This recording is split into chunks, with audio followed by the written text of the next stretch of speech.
یا امام زمان، یا امام ہمارے بزنس میں کیا ہوگا؟ ہمارا وہ کام یہ ہے کہ پہاڑ سے پتھر توڑ کے لائیے، اسے خود بنا کے بٹھا دیجیے. یہ بیچارہ خاموشی سے بیٹھا رہے گا، نہ بولے گا، نہ روکے گا، نہ ٹوکے گا. مزاج کفری ہے کہ ایسے کو مانو جو نہ بولتا ہو نہ روکتا ہو. ایسے کو مانو جو نہ بولتا ہو نہ روکتا ہو نہ ٹوکتا ہو. یہی کافرانہ مزاج جب ترقی کر کے اسلام کے دائرے میں داخل ہوا تو کہنے لگے ہمارے لیے کتاب خدا کافی ہے. یہ نہ بولتی ہے، یہ نہ روکتی ہے.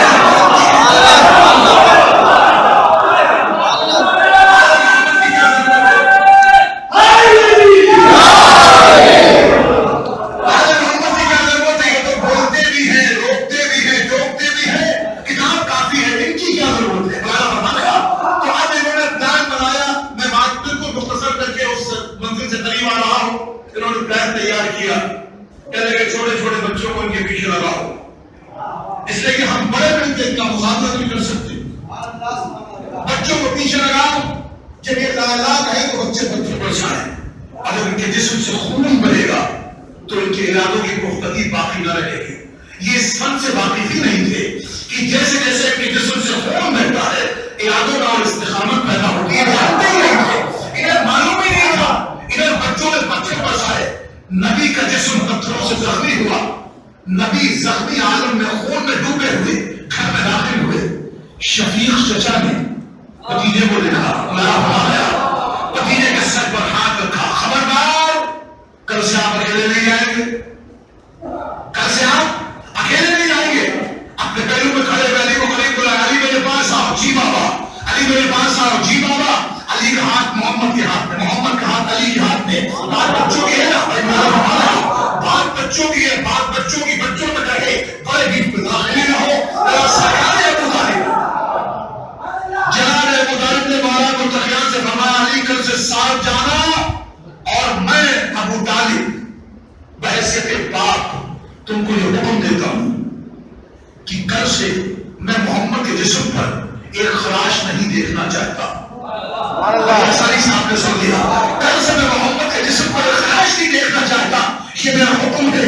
اور یہ کہہ کے جناب ابو طالب نے اپنے بھتیجے کے سر پر ہاتھ رکھا. میرا سوال آپ سے اور عالم اسلام سے ہے، اگر ابو طالب کا خدا بھی وہی ہوتا جو کافروں کے خدا تھے تو ابو طالب کو کہنا چاہیے تھا محمد کہاں جا رہے ہو؟ کرفیو جیسا ماحول ہے، پتھر برس رہے ہیں، آپ بھی گھر سے مت نکلیے.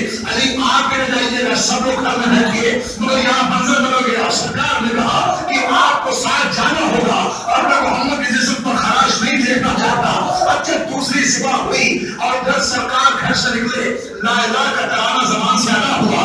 نبی نے لا الہ کہا، بچوں نے پتھر اٹھائے. علی نے پتھر والے بچوں کو دیکھا، اپنے ہاتھ میں پتھر اٹھائے. بچوں کا معاملہ بچوں میں رہ جائے، بچوں کا معاملہ بچوں میں رہ جائے.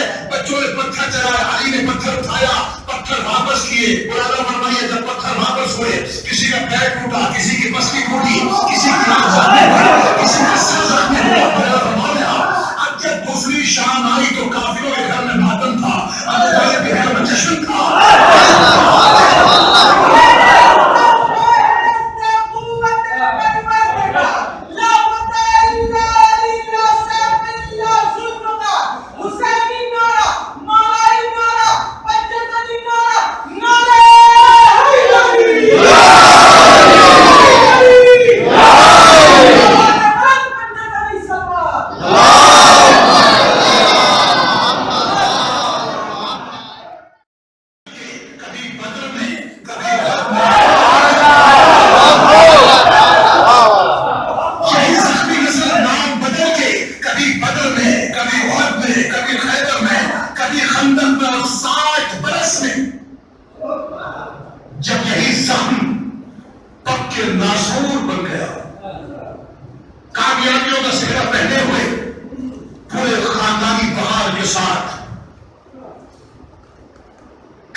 زخمی ناسوں سے جواب آیا، تمہارے بابا علی کی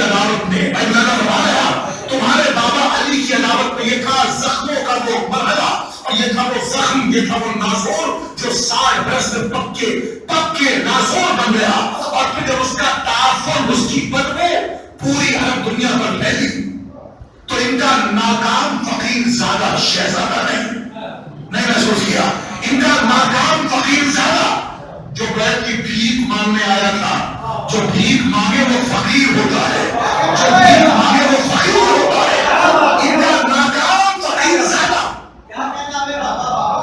جو بیت کی بھیک مانگنے آیا تھا اور جسے حسین نے اپنی ٹھوکروں میں رکھا، اور جب اس کی یہ ناکامی اور اس کی یہ ناکامی اور آگے بڑھی اور اس نے یہ دیکھا کہ ہم نے لاکھوں کا مجمع جمع کر دیا پھر بھی ہم کامیاب نہ ہوئے، تو اس نے واقعات کربلا کے بعد، ملاحظہ فرمائیے، واقعات کربلا کے بعد ایک واقعہ تاریخ میں اور پیش ہوا، واقعہ ہروا کے نام سے۔ اس نے مسجد نبوی کو استقبال بنایا مگر مسلمان رہا، محسوس کر رہے ہیں، مسجد نبوی کو استقبال بنایا مگر مسلمان رہا، خانہ کعبہ کا پردہ جلایا مگر مسلمان رہا، اور پھر یہی عداوت کی تاریخ آگے بڑھی اور اس کے کئی ہزار سپاہیوں نے، ناکام سپاہیوں نے اپنے اوپر مدینے کی عورتوں کو حلال قرار دیا، اور پھر یہی ناکام سپاہی جب ہزاروں عورتوں پر حلال ہو چکے اس کے حکم سے، تو پھر تاریخ نے ایک جملہ لکھا، ان ناکام کوکھ سے کئی ہزار ناکام بچوں نے جنم لیا۔ میں عدالت کی تاریخ بیان کر رہا ہوں، یہ عدالت چلی کہاں سے، اور کئی ہزار ناکام بچوں نے جنم لیا، یہ بچے بڑھے جوان ہوئے، عدالتیں ان کے دل میں پروان چڑھ رہی تھی، اور جب شب برات کی 4تھی تاریخ آئی تو کچھ نورانی پیشنی والے نوجوان اپنے گھروں سے اگربتیاں موم بتیاں لے کے اپنے اپنے قبرستانوں کی طرف چلے، تو یہ ناکام ٹولے، ناکام چہرے والے مایوس نوجوانوں نے ان کامیاب بچوں سے پوچھا کہاں جا رہے ہو؟ انہوں نے جواب دیا اپنے دادا کی قبر پر، اپنے چچا کی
ان کی کامیابی کا کیا منظر ہے؟ ہم نے جب تم نے ان چھوٹے سے لوگوں کو اور چھوٹی سی کمیٹی کے لوگوں کو تم نے دیکھا رہا، ہم بتاتے چھوٹی سی قوم کہاں آئی، کہاں سے بھی، جسے تم نے دیکھا نہیں ہم نے پوچھو۔ اسلام کے 100 کال 73 فرقے، 100 کال 73 فرقے جب ایک مرکز پر جمع ہو تو 40 لاکھ کا مجمع اوور فلو، چٹائی کہیں، لوٹا کہیں، خود کہیں،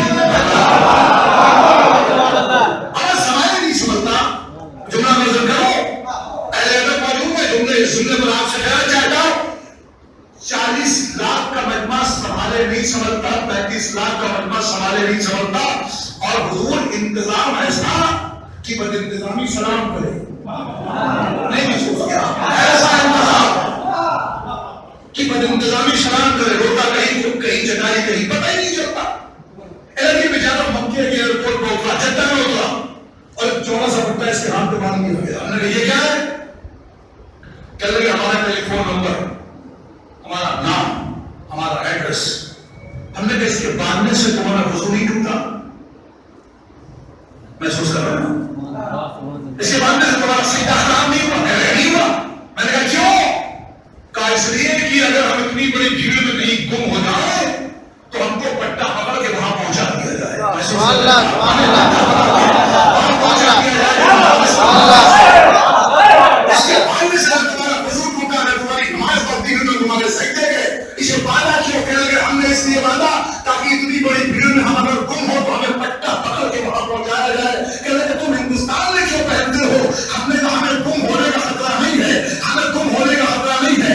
ہم نے کڑیاں پہنی، ہم نے تاگے باندھے، ہم نے جو بھی پورے سے مسئلہ کے کاروں کو باندھا، کڑیاں پہنی کیوں پہنی؟ تاکہ ہمارا نہ وضو ٹوٹا، نہ سجدے باطل ہوئے۔ تم نے مکے میں پہنا، نہ تمہارا سجدہ گیا، نہ تمہاری نماز گئی۔ ہم نے ہندوستان میں پہنا، نہ ہمارا سجدہ، نہ ہماری نماز۔ ہم نے یہاں اس لیے پہنا تاکہ ہم گم ہونے والے نہیں، ہم نے اس لیے پہنا تاکہ منافقین کی بھیڑ میں ہماری پہچان۔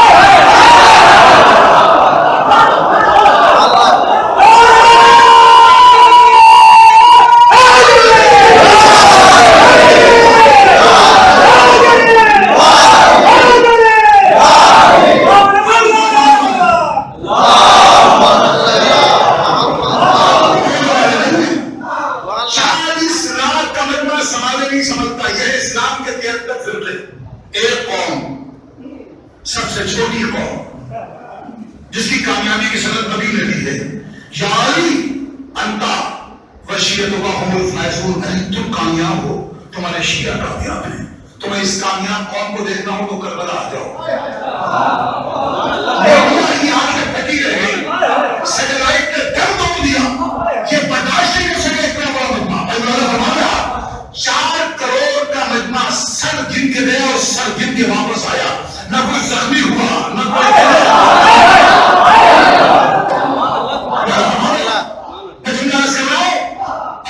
سننے کی روشنی میں پوری تاریخ سمیٹ لیجیے۔ حسین ہے، یزید تھا، بس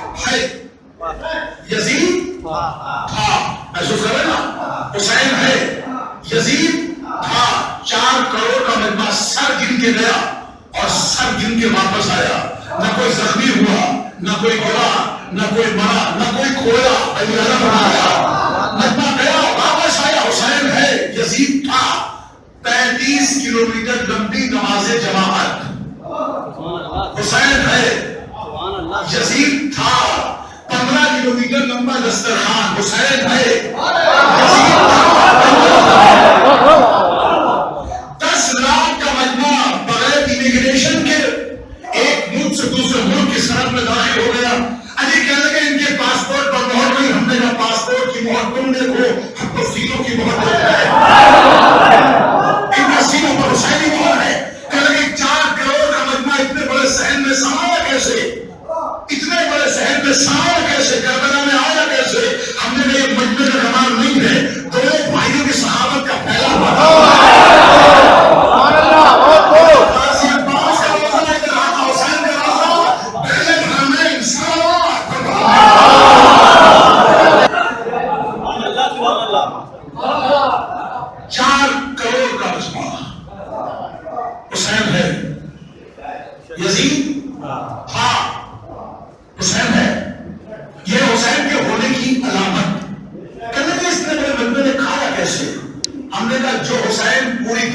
زندگی پر کھلا رہا ہو، اور جس کے صدقے میں ساری کائنات کھا رہی ہو، وہ اپنے آئے ہوئے مہمان کو بھوکا رکھے گا. آپ اور زائرین سے پوچھیں جو حرمین میں کربلا میں تھے. ہم کہتے کہ اتنی سبینیں، اتنی نظر، اتنا اہتمام کہ لوگ پریشان ہے کتنا کھائیں اور کیا کھائیں اور کیسے کھائیں. آگاہ نہیں ہے آقا حسین کی منزل. یہ ہے دنیا کی کامیاب ترین قوم جس کے لیے سند رسول رہتی ہے. اور اب یہ نکل کے معاملہ سامنے آیا کہ عداوت کی تاریخ کہاں سے چلی اور کہاں سے. یہ ہے وہ عداوت کی کامیابی. کیوں؟ اس لیے کہ نبی کی سند ہے. علی کیوں کامیاب ہے؟ تو ملیشیا کامیاب